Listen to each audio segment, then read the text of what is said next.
Hi there, Eric Bakker, naturopath from New Zealand. Thanks for checking out my video. We're going to talk about leaky gut today. We're going to talk about the 10 warning signs that you may have leaky gut. I just spent about a good half an hour on the internet having a look at what I could find on leaky gut. Is it true? Is it real? Is it fictitious disease? Is it something that we think about that's all in our head? Or is it actually a problem in our digestive system? Is it some made-up, phony kind of a disease that people profit from? Is there any base in science for leaky gut, or what we call intestinal permeability? There's a ton of stuff on the internet that's validated and science. In fact, I just had a look at the US National Library of Medicine, the National Institute of Health.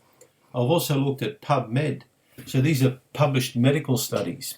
I've looked also at Intestinal and Embase and various other medical databases with credible published research.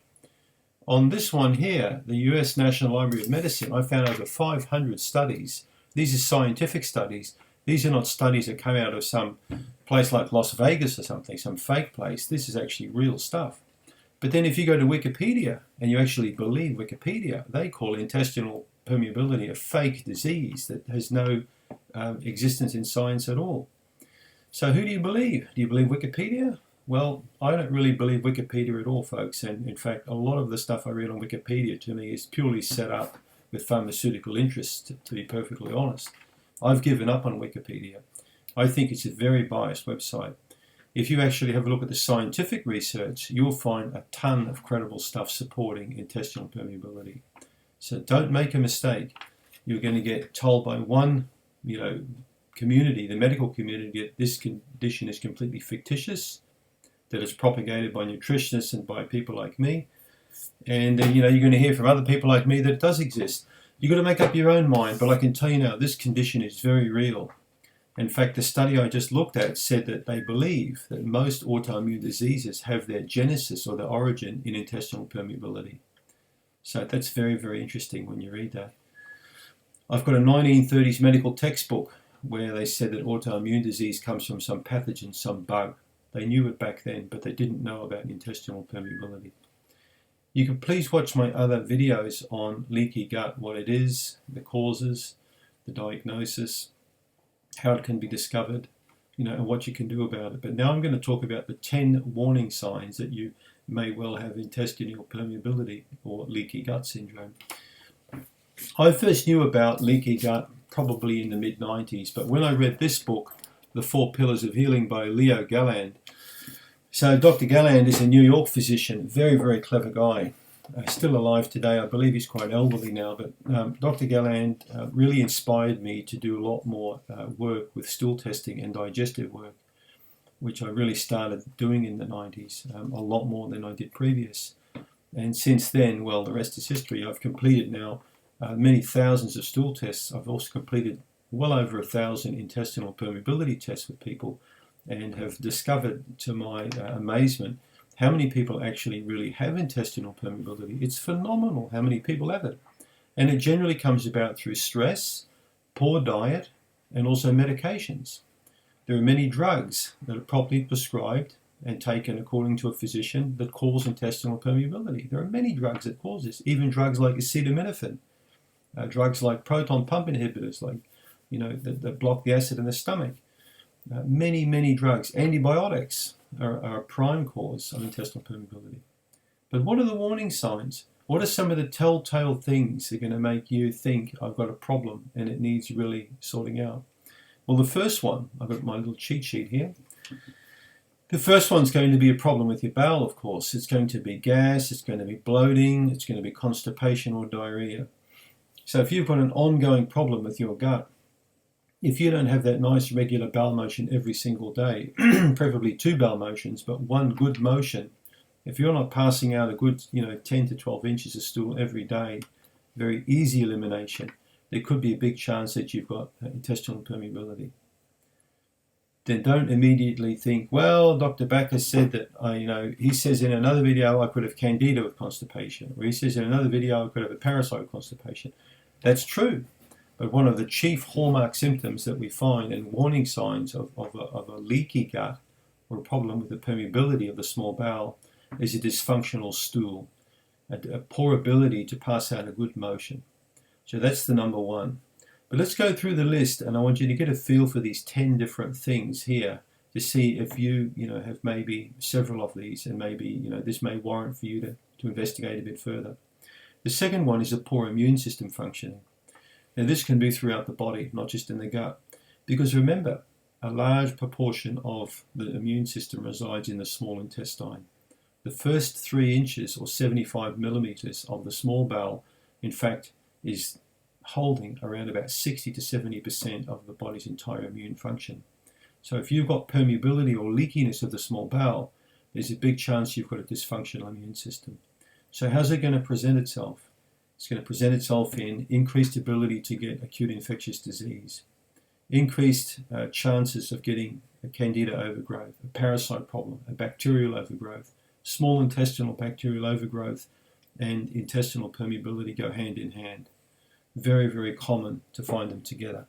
So when the bowel becomes very dysfunctional, when you're going to get an increased ability of the small bowel to leak bacteria or undigested food particles, these are like microscopic particles are leaking through, there's a big chance that you're going to get a problem with your immune system.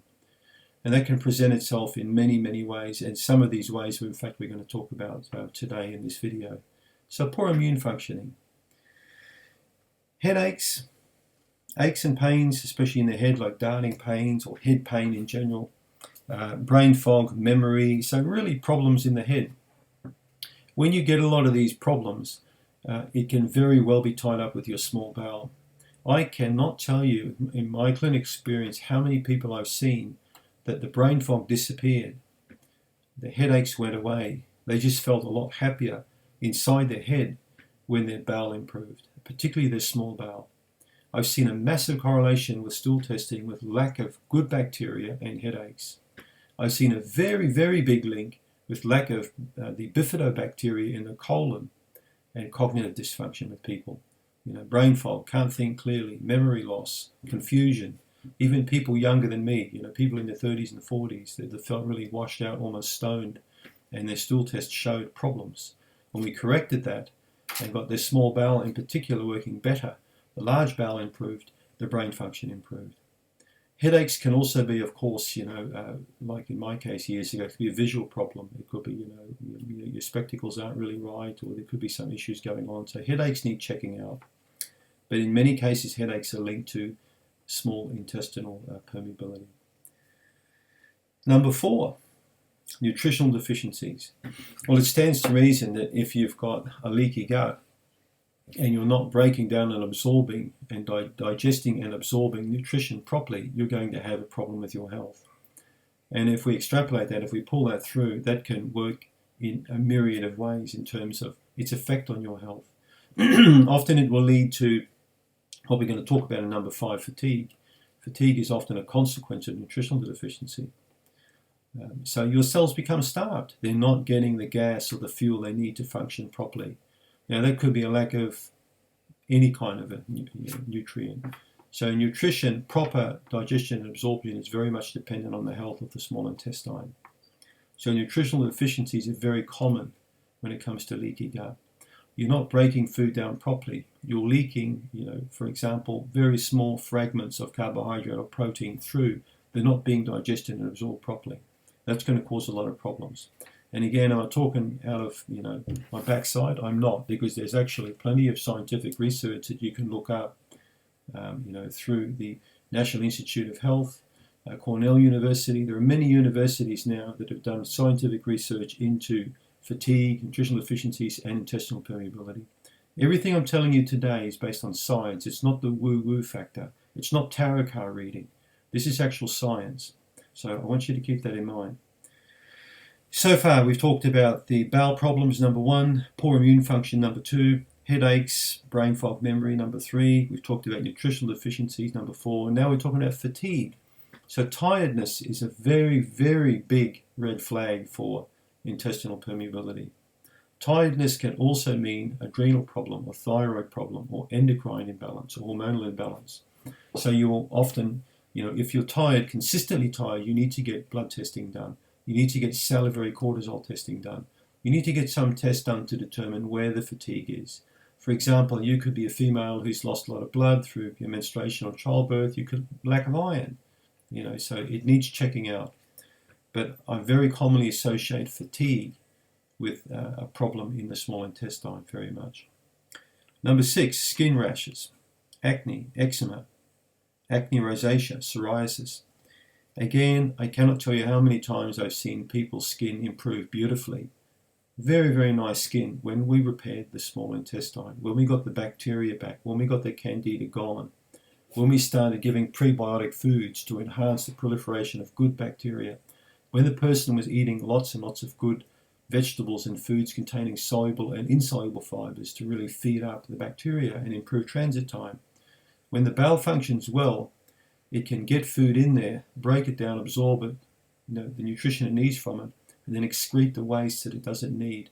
Toxic bile comes down there and it helps to get rid of a lot of junk too. So bowel motions are important, bacteria are important, and they prevent the reabsorption or uptake of garbage or crap, again, because the bowel can absorb stuff very, very efficiently.